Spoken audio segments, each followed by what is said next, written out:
Lagot, just in breaking news, grabe na ito. VP Sara bumuelta PBBM na paamin sa ambush interview. Siyempre, itong balitang ating matutunghayan ngayon ay nagbula kay Balitang Pinoy TV. At ilalagay ko sa description box ang link ng channel ni Balitang Pinoy TV para maging updated po kayo sa mga balita na kanyang inilalabas. At siyempre, ito ang inyong lingkod na si BT na magbibigay ng reaksyon at komento dito sa video ang ating matutunghayan ngayon. At huwag na natin pagtagalin at sabay-sabay na nating panoorin ang laman ng video na hatid sa atin ni Balitang Pinoy TV at bibigyan natin ng reaksyon ng balitang ito. Pasok! TV. Magandang araw sa atin lahat mga kababayan. Dito na naman tayo sa another episode ng ating vlogs. Pag-uusapan natin ngayon, ito po no. May pag-uusapan tayo kasi sabi ko nga kahapon, pumapalag na, di ba? Yung ginawa ni VP Sara, ha? Alam kong papalag yung mga kalaban. Ngayon, pag-usapan natin itong isa sa mga pag-uusapan natin, itong ang Makabayan Black. Nagsalita na itong si Franz Castro, okay? Na pumalag sa komento ng VP Sara Duterte ukol sa mga petisyon versus confidential funds. Okay? So pakinggan natin itong si Franz Castro at ire-react natin ang kanyang mga sinasabi. Okay? Yan ang isa sa mga pag-uusapan natin. Sa ibang topic naman, si Presidente Bongbong Marcos umamin na alam pala niya yung planong pagpapalit ng liderato sa Senado. Okay? So, pakinggan natin yung ambush interview ni PBBM tungkol nga dito sa nangyari kay Zubiri. Alam pala niya. Okay? Umamin siya eh. Di ba? Mamaya... Alam pala niya yung nangyari. Sa bagay, malalaman at malalaman din naman. Kailangan kasi ipaalam din sa presidente yun eh. No?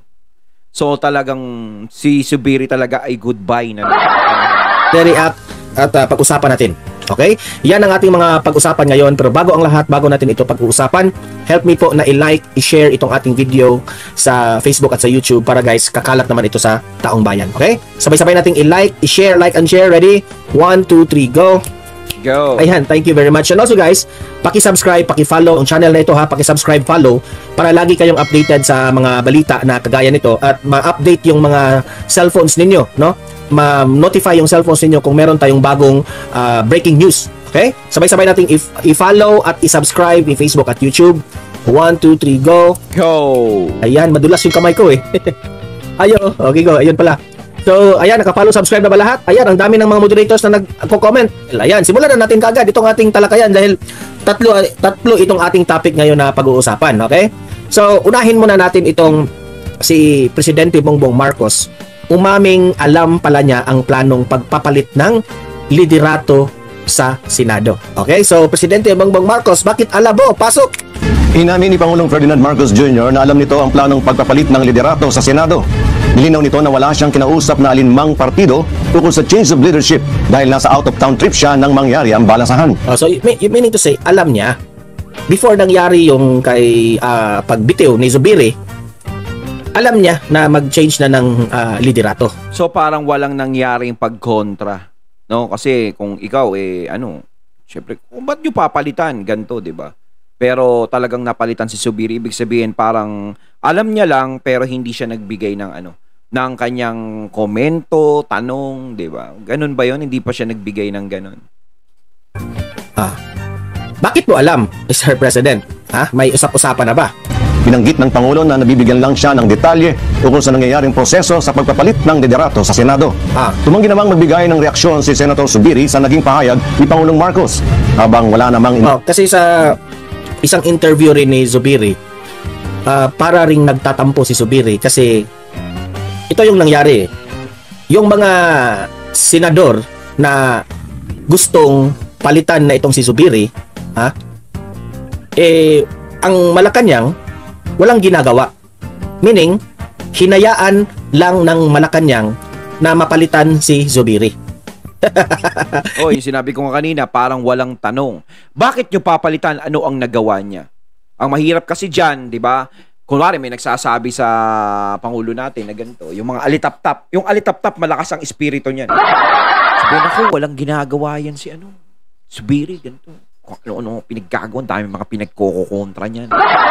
Siyempre, kung ikaw sa one side ka lang nakikinig o yun lang ang papakinggan mo talaga, is O sige, bahala kayo. Kung anong ano nyo, di ba? Mahirap din kasi. Kailangan is nagbibigay ka ng side mo, ng side comment mo. Bakit? Ano bang nagawa niya? Ano bang pagkukulang niya dyan bilang Senate President? Bakit nyo siya kailangang palitan? O, di ba? Bakit yung PI, hindi niya ba ano yan? Joke lang, joke. Hindi. Di ba? Dapat talaga is yung side comment para kasing relax lang talaga. No? At sige, magsabi kayo sa akin. No? Tapos bahala na kayo sa buhay niyo. Ano decision niyo? Ito kasi yung ito kasi yung pulot dulo ng kwentong ito. Ha? Si Zubiri ay nagtatampo kay Presidente Bongbong Marcos. Kasi kasi talagang binibida niya nun, parang close na close sila eh. Tapos bigla siyang natanggal ng ganun-ganun lang. Diba sinasabi ni Zubiri, nag-usap na po kami ng presidente, tapos ganito, biglang pagdilat ng kanyang mata eh, naku, dami nang bumoto sa akin, na umalis na ako sa Senate President. Di ba ang sama nun, di ba? walang ginawa ang Malacanang, kundi hinayaan lang ni Presidente Bongbong Marcos na palitan siya. Yun ang nagiging problema is pinababayaan sa mga alitap-tap eh.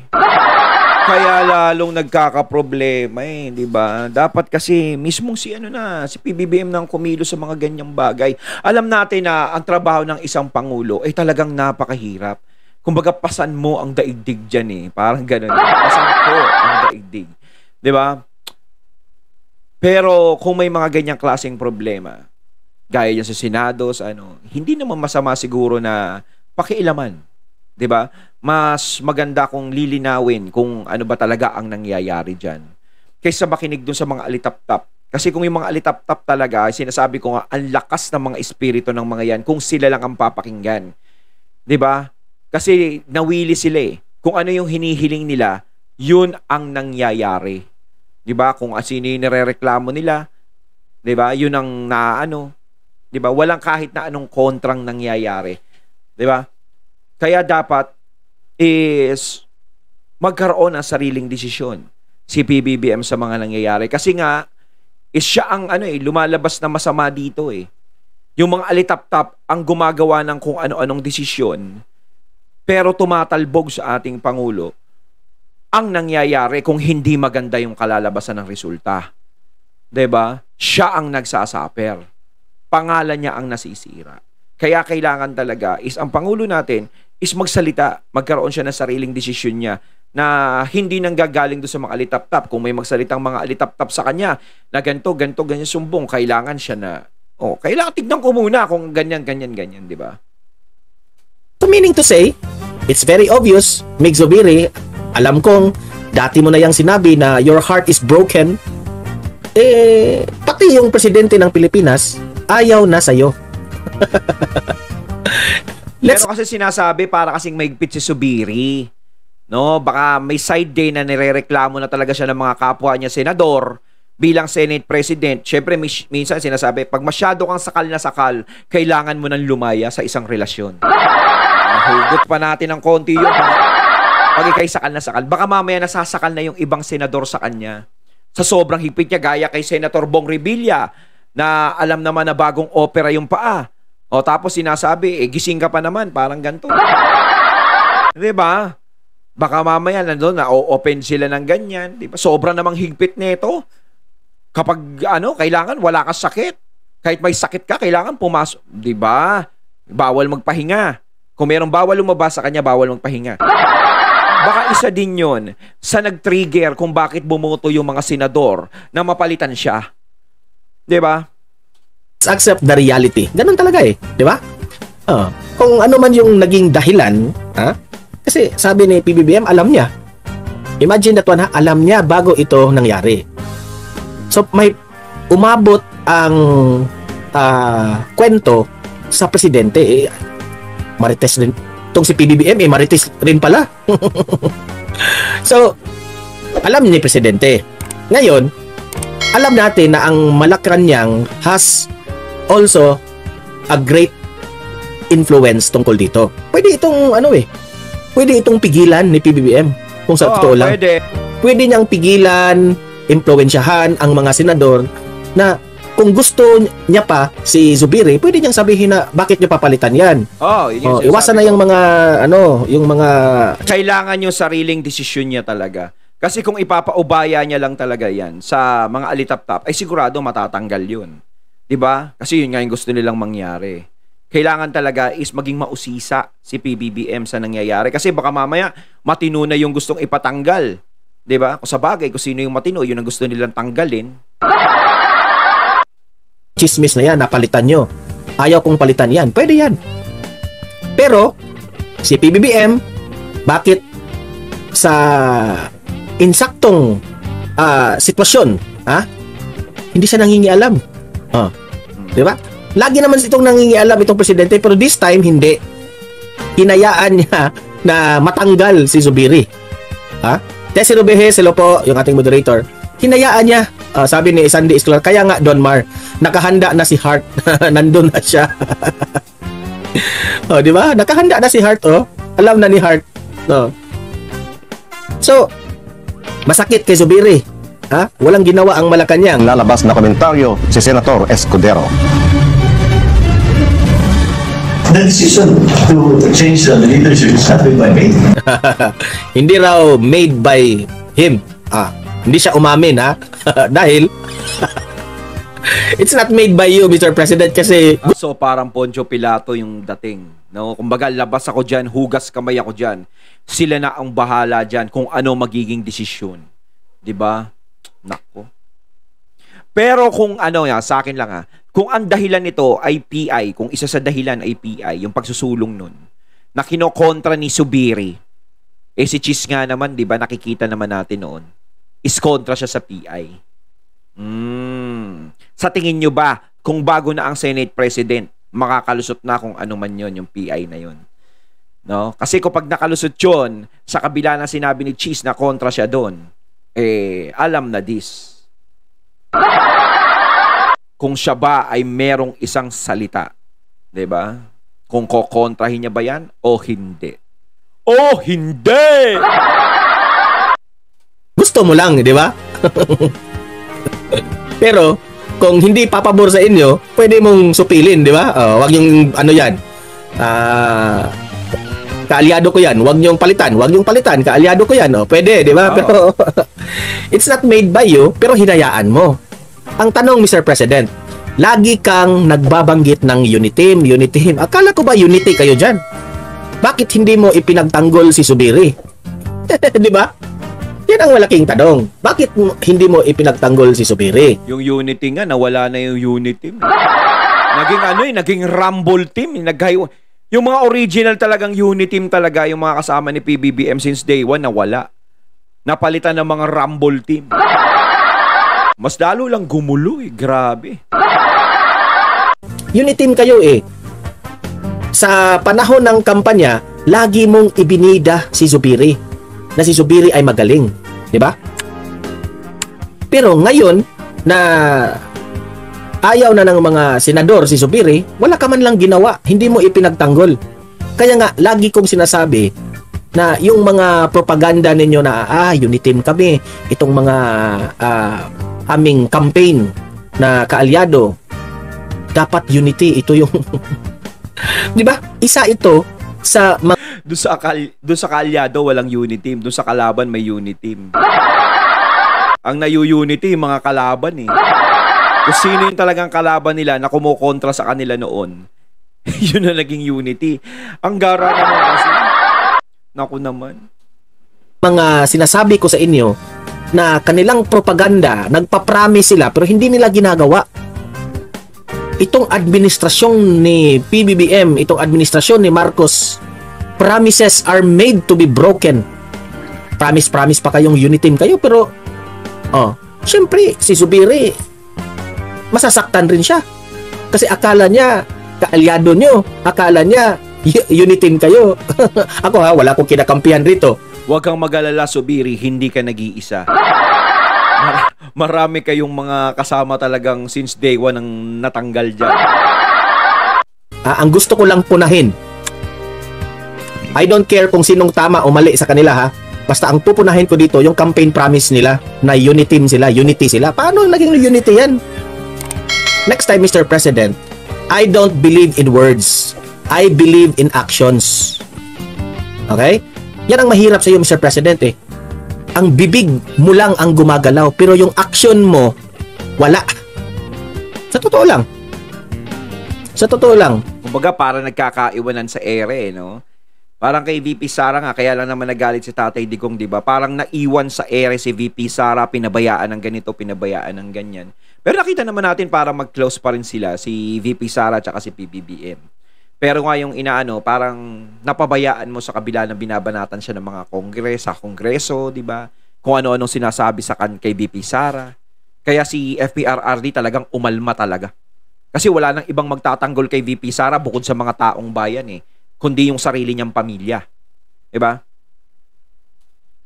Ang iyong bibig, yung makati. Pero yung action mo, wala. Di syempre, akala ko ba, leader ka? Ang isang leader dapat ipinagtanggol niya ang kanyang mga kaalyado, ang kanyang mga, syempre, yung mga members niya. At dapat talaga marunong talagang bumalanse. Yun, no? Yun yung nagiging kakulangan. Kaya medyo parang nasisilip ng butas ang ating Pangulo. Ako, ayoko nasisilipan ng butas ang ating Pangulo. Kasi Pangulo pa rin yan. Nire-respeto ko yan. No, malaki ang respeto ko sa mga nagiging Pangulo ng bansa. Eh, kahit nga korap ka eh. Kahit korap na Pangulo, sinirespeto ko pa rin yan eh. Pero naiinis ako deep inside. Dito lang is huwag sayangin sana yung boto ng taong bayan. Kasi bilang presidente, leader yan. Kailangan marunong kang mag-isip, marunong kang magdesisyon. Sa iyong manggagaling ang lahat, hindi dapat ikaw ang sumusunod bilang leader. Sila dapat ang sumusunod kung ano ang nagiging desisyon mo. At kung meron silang suhestyon sa iyo, dapat ikaw ang nag-iisip nun. Dapat ikaw ang nag-aaral nun. Ikaw ang umuusisa at nagtatanong nun. Kung bakit kailangan nilang gawin yun. Desisyon mo ang kailangan. Yun ang isang leader. Di ba? Reynaldo Tan Sustento, good afternoon po. Sabi ni Nins, wala sa katinuan ang Pangulo natin. Ewan ko sa kanya, Ma'am Nins. Sabi ni So Enla, hindi na masahan ang gobyerno ni Bangag. Iba na, hindi mapagkatiwalaan. Kasi, yan nga, ako ay natatakot para kay Vice President Inday Sara Duterte. Ha? Tingnan nyo. Kung si Zubiri nga, na ito ay kakampi ni PBBM, hindi nga ipinagtanggol si Zubiri. How much more itong si VP Sara na may alitan ngayon ang mga Duterte at mga Marcos? Diba? Kung ano ang maging mangyari kay VP Sara, kung siya po ay mapatalsik, mapa-impeach bilang Vice President, hindi na ako magtataka na hindi ipagtanggol ni PBBM. Diba? Hindi nga ipinagtanggol si Zubiri. Tapos sasabihin nyo, unity. Doon magkakaalaman yan. Kung may mangyayaring ganun kay VP Sara, kung aalma ang Pangulo. Kasi lahat ng desisyon, manggagaling yang sa Pangulo. Siya ang power eh. 'Di ba? Siya ang power sa bansa. No? Kapag sinabi niyang hindi pwede, talagang hindi gagawin yun. Kahit maraming kumontra sa desisyon niya. Pero kung sasabihin uli na ganyan, ilabas tayo dyan, di ko alam, busy ako eh. Sa lakuyang natutulog ako kahapon, di ko alam yun. Mahirap yung ganon. Kay dyan magkakaalaman yan. Unitim, tapos sasabihin nyo na ginagawa nyo ang kanyang mga tungkulin. The problem of this government is ang dami nyong mga sinasabi during the campaign pero hindi natupad, hindi nangyari. Okay? I was basically informed that we step away. But it moves so quickly as well. No comment na lang ako dyan. No comment na raw si Zubiri. No comment raw siya kay PBBM. Ayan, kasi ganyan naman kayo eh. Wala na, no comment na lang si Zubiri, nangyari na eh. Di ba? Kahit ito yung mga government officials na this is a lesson learned, Zubiri. Lesson learned ito sa inyo eh. Hindi kasi ninyo sinusunod ang inyong mga prinsipyo. Bakit ka nakipagkalyado dito kay PBBM? In the first place, alam mo, Zubiri, na anytime si PBBM mag-iba-iba yung desisyon, alam natin yung galaw ng presidente natin, hindi natin... Ayun pa yung sinasabi kay PBBM, nag-iiba-iba siya ng desisyon. Yun yung inaano sa kanya ni Atty. Harry Roque. Hindi natin ma-predict yung kanyang unpredictable. 'Di ba? Oh, tapos ngayon, hindi ka na magko-comment. Bakit hindi mo na lang sabihin na nabudol ka?